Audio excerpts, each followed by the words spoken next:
ನಿನ್ನ ಗಂಡನಾದ ಧರ್ಮಜನು ಜೂಜಿನ ಮುಖಾಂತರ ನಿನ್ನನ್ನು ಮತ್ತು ಅವರನ್ನು ತಮ್ಮಂದಿರನ್ನು ಹೋದಿರುವಂತೆ ಆ ನಿನ್ನನ್ನು ತೆಗೆದುಕೊಂಡು ಹನುಮಂತರಾದಂತೆ ನನ್ನನ್ನು ತೆಗೆದುಕೊಂಡು ಹೋಗಿ 6 ಎಕರೆ ಗದ್ದೆ ಎತ್ತಿನಂತೆ ಮಣ್ಣು ಮಳಿ ಗದ್ದೆ ಬಿದ್ದದಂತೆ ನನ್ನ ಸೂಡು ಕಟ್ಟ ಕಟ್ಟುವಂತೆ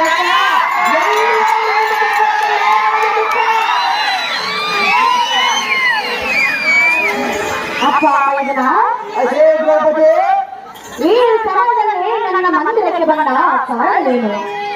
ಮೈದನನು ಮಗನ ಸಮಾನವೆಂದು ಶಾಸ್ತ್ರವಿರುವುದು.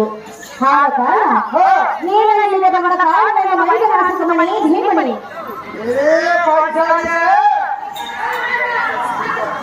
ಈ